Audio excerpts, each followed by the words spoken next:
जिंदगी बनाना बहुत मुश्किल काम और बर्बाद करना उससे भी मुश्किल काम, क्योंकि अल्लाह ताला ने इस दुनिया के अंदर इंसान के सिस्टम्स में ऐसे डायनामिक्स रखे हैं, ऐसे पर्सपेक्टिव्स रखे हैं कि वो उसे खुद बुराई की तरफ, डिस्टॉर्शन की तरफ, तबाही की तरफ, करप्शन की तरफ, फसाद की तरफ जाने से रोक लेते हैं। तो बातिल को या फॉल्सिफाइड वर्जन को एक्सेप्ट करना इतना मुश्किल काम नहीं है, हक का गला घोंटना बहुत बड़ी बात है। दिस इज नॉट एक इक्विलिब्रियम से, एक बैलेंस से हटके, एक तवाज़ुन से हटके, एक तवस्सुत से हटके, उस वज़ा से हटके जिंदगी जीना ये कोई मुश्किल काम नहीं है इतना, लेकिन उसके ऊपर उस आवाज का गला घोंटना, उस मासूमियत का गला घोंटना जो अल्लाह ने इंसान के अंदर रखी है, ये बहुत बड़ा काम है। इसलिए बनना कोई बड़ी बात नहीं है, बन जाता है इंसान, उसकी भी अपनी शान है, उसका भी अपना मकाम है, लेकिन बर्बाद करना अपने आप को, इस 50-60 साल के टेन्योर को, इस पूरे एक हसीन सफर को,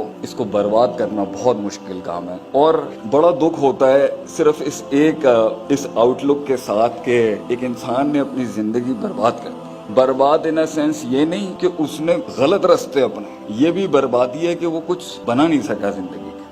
ये जिंदगी भाइयों बनने बनाने का नाम है, चढ़ने चढ़ाने का नाम है, और टूट के बिखर के मतलब अपने आप को एक जवाब देने का नाम है, एक रिस्पॉन्स का नाम है। इसलिए तो अल्लाह कहता है कि हमने जमीन और आसमान को पकड़ के थाम के रखा हुआ है, हम छोड़ दें जालता ये गिर जाएगा। फिर इसके अंदर अल्लाह ताला ने ये निजाम आपस में तसादुम का शिकार ना हो जाए। यहाँ तो एक रूह दूसरी रूह को बर्दाश्त नहीं कर सकती, पूरी कायनात ने एक दूसरे को देखें किस बैलेंस में संभाल के रखा हुआ है। तो इस दुनिया के निजामों को उस अदल पे चलाने वाले ने अगर इस दुनिया में कोई लॉग बुक भेजी है, how to run man and how to run an institution and how to develop and nurture a thought and an ideology and नजरिया, तो डेफिनेटली हमने बहुत बड़ा नुकसान उठाया। मैं वेस्टर्न थिंकर्स के खिलाफ नहीं हूँ, इल्म कहीं से भी मिले हम कायल हैं सीखने के, लेकिन दुख की बात यह है कि जब उस जहद से आप कुरान हदीस खोलेंगे, मुझे नहीं लगता ह्यूमन इंसान के किसी फैसेट का कोई एस्पेक्ट होगा, चाहे वो उसकी रूहानियत से ताल्लुक रखता हो, उसकी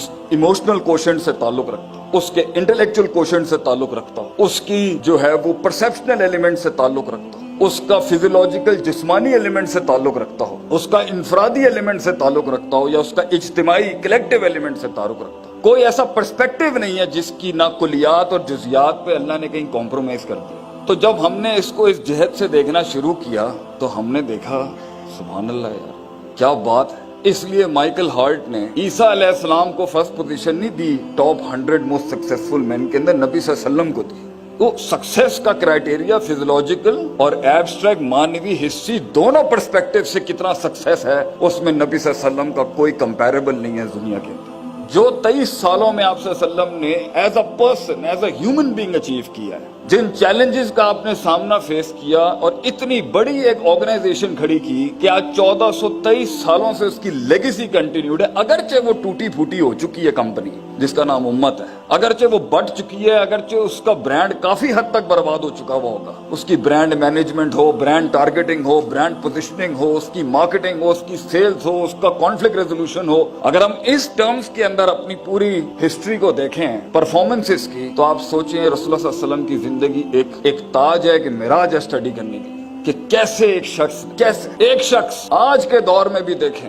अगर इस मुहावरे के तहत देखें कि हम रिजालुन व नहनु रिजाल, इंसान वो भी थे उस दौर के, उनसे पहले भी थे और आज भी इंसान है, डायनामिक्स इंसान की नहीं बदली भी, कैसे कर गया। इधर एक इंसान अपनी आवाज नहीं बेच सकता अगले को, कैसे आपने क्या क्या थिंकर्स क्रिएट किए आप ससल, कैसे रिफॉर्मर्स क्रिएट किया, कैसी first line of defence academics की खड़ी किया, उलमा तैयार किया, इन्नल उलमा वरसतुल अंबिया के तहत। एक एरिथमेटिक ग्राउंड पर नबी सल्लल्लाहु अलैहि वसल्लम की जिंदगी को आपको एनालाइज करना पड़ा होगा कि क्या ये सिर्फ मौजूदाती लिहाज से सक्सेसफुल थे, was it a super natural struggle, या नबी सल्लल्लाहु अलैहि वसल्लम ने ग्राउंड्स पे कुछ काम किए थे या नहीं, क्या माँ तहतल फितरत एक्सर्शंस थी या नहीं, या सारा माँ फौकल फितरत इसी एटीट्यूड से जिंदगी गुजारनी है कि हमारे हालात, वो तगय्युर जिसका हम मुंतजिर हैं, क्या वो रोने से आएगा, क्या वो उन दुखों में डूबने से आएगा, کیا وہ زمین پہ بکھرے اس مالا کی موتیوں کی طرح بکھرنے سے آئے گا؟ کیا وہ سسکنے سے آئے گا، تڑپنے سے آئے گا، یا اکیلے یاروں میں بیٹھ کے کمپلین باکس کر کے گلے کرنے سے آئے گا؟ وہ کیسے آئے گا؟ کیسے ایک شخص پہاڑ بنتا ہے،